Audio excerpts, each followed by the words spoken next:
हमारे देश के कृषि मंत्री श्रीमान नरेंद्र सिंह जी तोमर, केंद्रीय मंत्रिपरिषद के मेरे अन्य साथी, उत्तर प्रदेश के मुख्यमंत्री योगी आदित्यनाथ जी, अन्य अतिथिगण, सभी विद्यार्थी मित्र और देश के हर कोने से जुड़े हुए इस वर्चुअल समारोह में उपस्थित सभी मेरे प्यारे भाई और बहनों, रानी लक्ष्मीबाई केंद्रीय कृषि विश्वविद्यालय के नए शैक्षणिक और प्रशासनिक भवन के लिए मैं आप सभी को बहुत बहुत बधाई देता हूं, बहुत शुभकामनाएं देता हूं।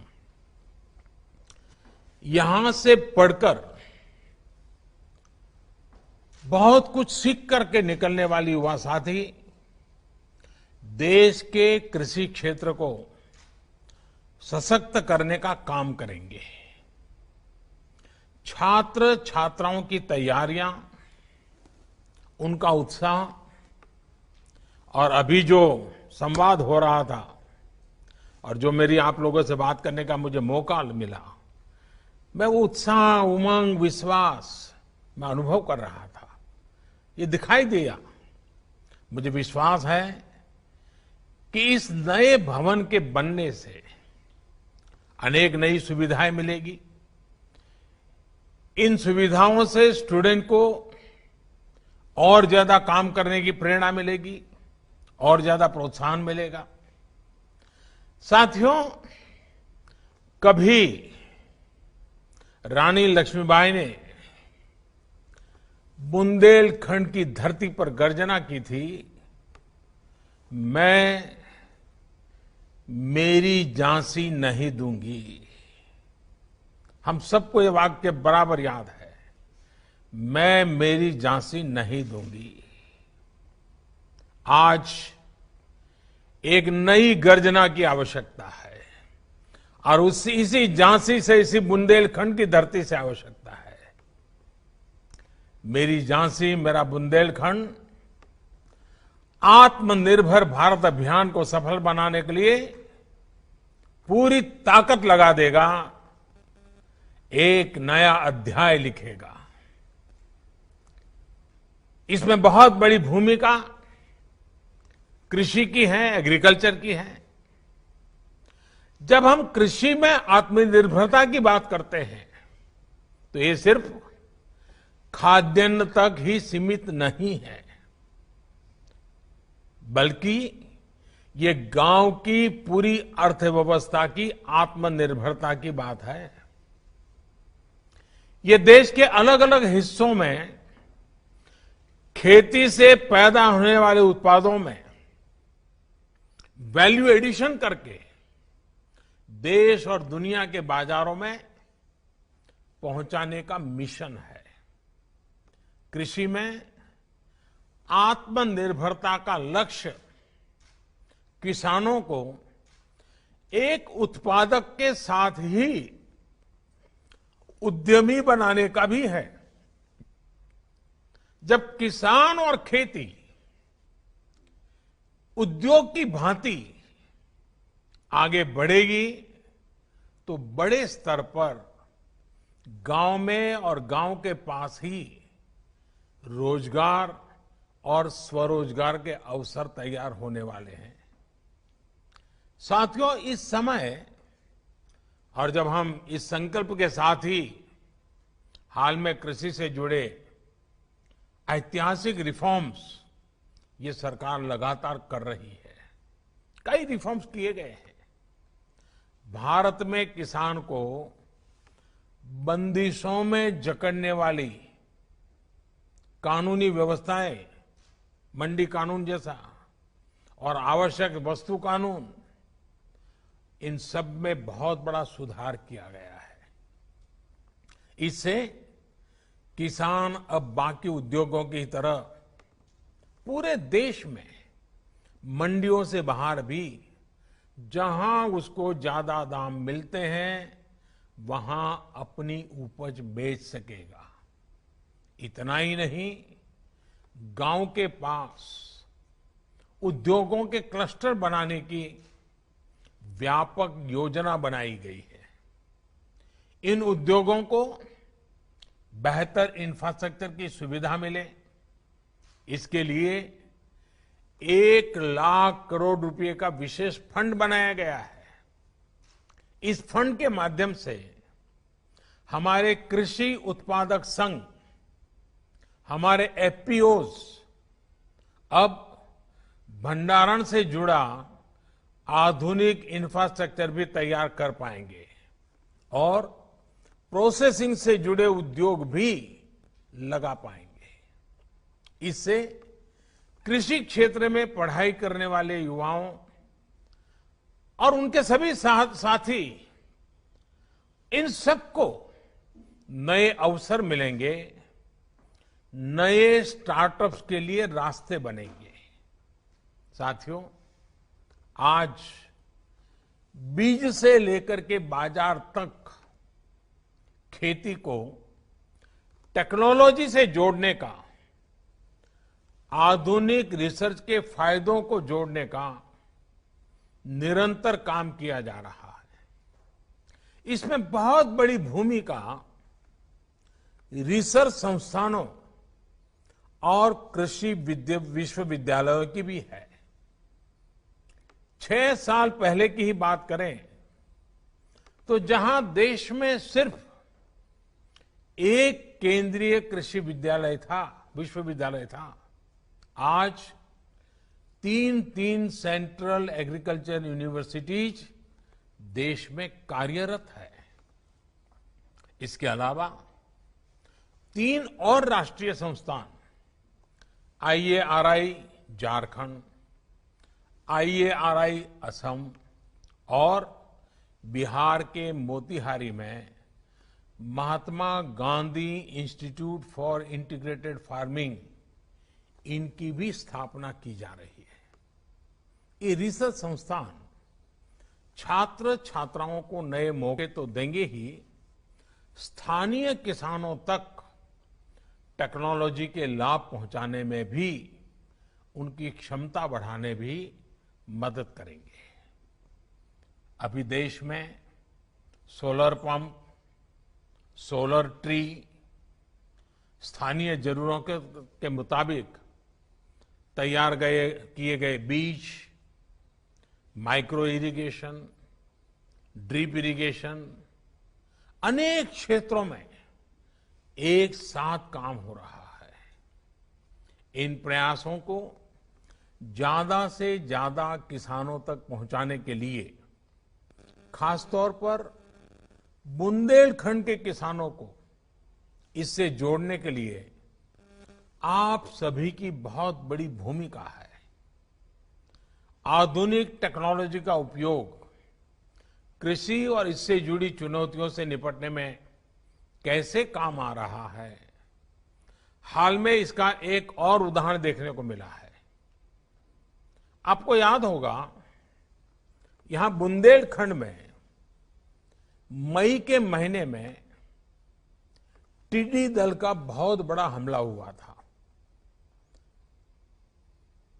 और पहले तो ये टिड्डी दल यानी अपने आप में खबर आती है जब टिड्डी दल आने वाला है तो रात रात किसान सो नहीं पाता है, सारी मेहनत मिनटों में तबाह कर देता है। कितने ही किसानों की फसल, सब्जियां बर्बाद होना बिल्कुल निर्धारित हो जाता है। मुझे बताया गया है कि बुंदेलखंड में करीब करीब 30 साल बाद टिड्डियों ने हमला किया, वरना पहले इस क्षेत्र में टिड्डियां नहीं आती थी। साथियों, सिर्फ उत्तर प्रदेश ही नहीं, देश के 10 से ज्यादा राज्य टिड्डी दल या लोकस्ट के हमले से प्रभावित हुए थे। जितनी तेजी से ये फैल रहा था, उस पर सामान्य तौर तरीकों, पारंपरिक माध्यमों से नियंत्रण पाना बहुत मुश्किल था। और जिस प्रकार से भारत ने ये टिड्डी दल से मुक्ति पाई है, इतने बड़े हमले को बहुत वैज्ञानिक तरीके से जिस प्रकार से संभाला है, अगर कोरोना जैसी और चीजें न होती तो शायद हिंदुस्तान के मीडिया में हफ्ते भर इसकी बहुत सकारात्मक चर्चा हुई होती। इतना बड़ा काम हुआ है। और ऐसे में टिड्डी दल के हमले से किसानों की फसलों को बचाने के लिए जो युद्ध स्तर पर काम किया गया, झांसी समेत अनेक शहरों में दर्जनों कंट्रोल रूम बनाए गए, किसानों तक पहले से जानकारी पहुंचे इसका इंतजाम किया गया, टिड्डियों को मारने और भगाने के लिए जो स्प्रे वाली स्पेशल मशीनें होती हैं, वो भी तब हमारे पास इतनी संख्या में नहीं थी, क्योंकि ये हमले ऐसे नहीं आते हैं। सरकार ने तुरंत ऐसी दर्जनों आधुनिक मशीनों को खरीदकर जिलों तक पहुंचाया। ट्रैक्टर हो, गाड़ियां हो, केमिकल हो, दवाइयां हो, ये सारे संसाधन लगा दिए ताकि किसानों को कम से कम नुकसान हो। इतना ही नहीं, ऊंचे पेड़ों को बचाने के लिए बड़े क्षेत्रों में एक साथ दवा का छिड़काव करने के लिए दर्जनों ड्रोन लगा दिए गए, हेलीकॉप्टर तक के दवाई छिड़काव किया गया। इन सारे प्रयासों के बाद ही भारत अपने किसानों का बहुत ज्यादा नुकसान होने से हम बचा पाए हैं, हम बचे हैं। स्थानीय ड्रोन टेक्नोलॉजी हो, दूसरी आर्टिफिशियल इंटेलिजेंस की टेक्नोलॉजी हो, आधुनिक कृषि उपकरण हो, इसको देश की कृषि में अधिक से अधिक उपयोग में लाने के लिए आप जैसे युवा रिसर्चर्स को, युवा वैज्ञानिकों को निरंतर एक समर्पित भाव से वन लाइफ वन मिशन की तरह काम करना होगा। बीते 6 साल से ये निरंतर कोशिश की जा रही है कि रिसर्च का खेती से सीधा सरोकार हो, गांव के स्तर पर छोटे से छोटे किसान को भी साइंटिफिक एडवाइस उपलब्ध हो। अब कैंपस से लेकर फील्ड तक एक्सपर्ट के जानकारों के इस इकोसिस्टम को और प्रभावी बनाने के लिए काम किया जाना जरूरी है। इसमें आपके विश्वविद्यालय की भी बहुत बड़ी भूमिका है। साथियों, कृषि से जुड़ी शिक्षा को, उसकी प्रैक्टिकल एप्लीकेशन को स्कूल स्तर पर ले जाना भी आवश्यक है। प्रयास है कि गांव के स्तर पर मिडिल स्कूल लेवल पर ही कृषि के विषय को इंट्रोड्यूस किया जाए। इससे 2 लाभ होंगे। एक लाभ तो ये होगा कि गांव के बच्चों में खेती से जुड़ी जो एक स्वाभाविक समझ होती है, उसका वैज्ञानिक तरीके से विस्तार होगा। दूसरा लाभ ये होगा कि वो खेती और इससे जुड़ी तकनीक, व्यापार, कारोबार, इसके बारे में अपने परिवार को ज्यादा जानकारी दे पाएंगे। इससे देश में एग्रो एंटरप्राइज को भी और बढ़ावा मिलेगा। नई राष्ट्रीय शिक्षा नीति में, नेशनल एजुकेशन पॉलिसी में, इसके लिए भी अनेक जरूरी रिफॉर्म्स किए गए हैं।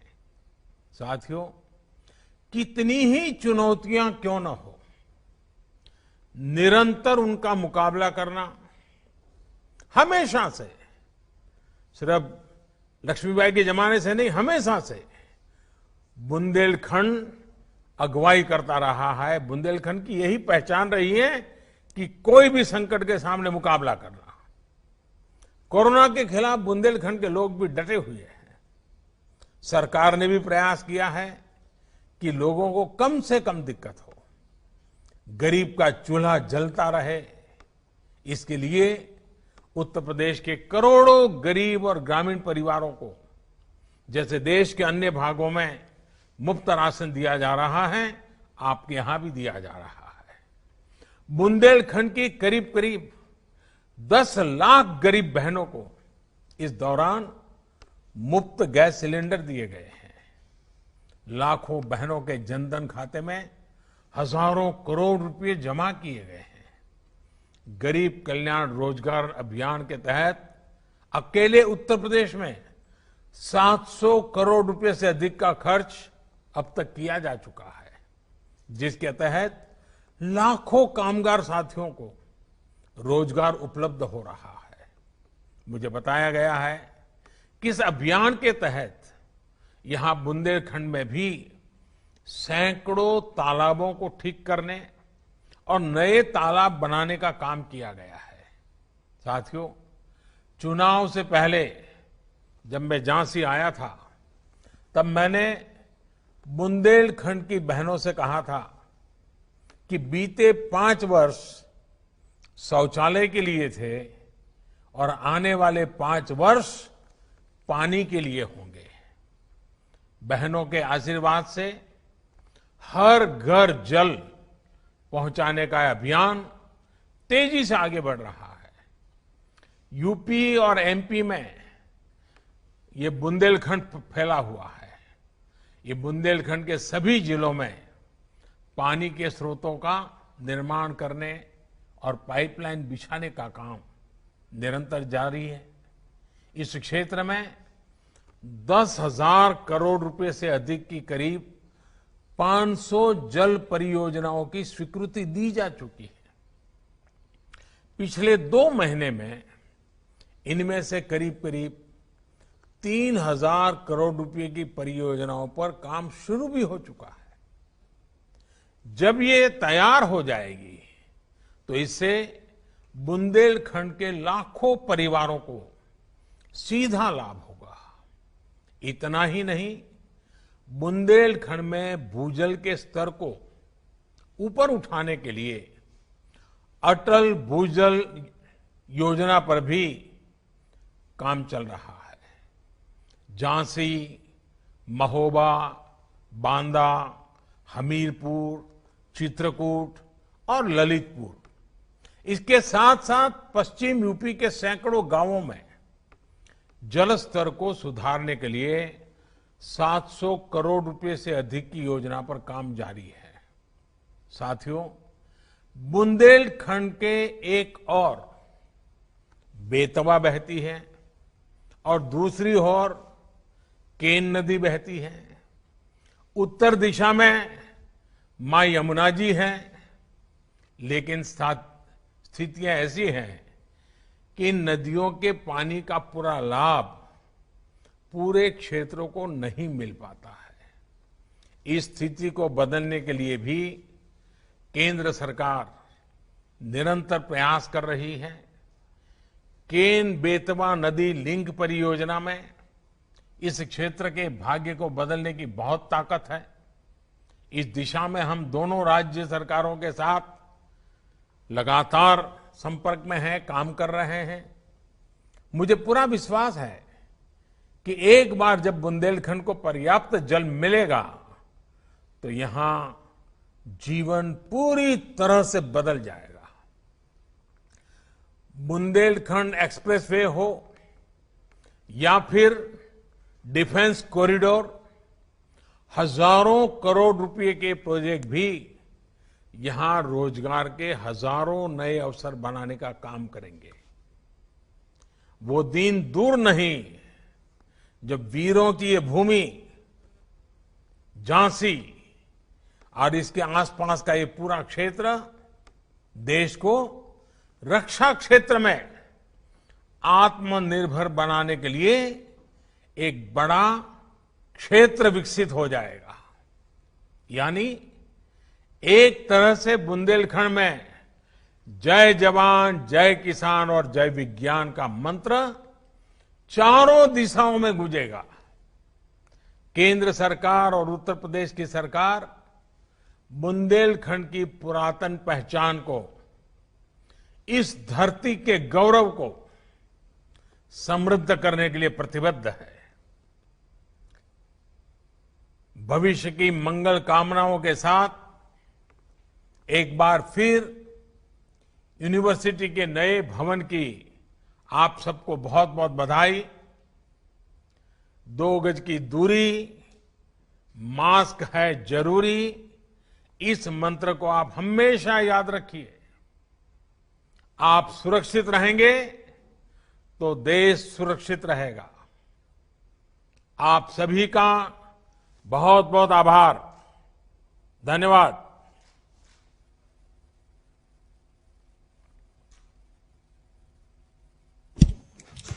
मैं माननीय प्रधानमंत्री जी का उनके मार्गदर्शन के लिए आभार प्रकट करता हूं।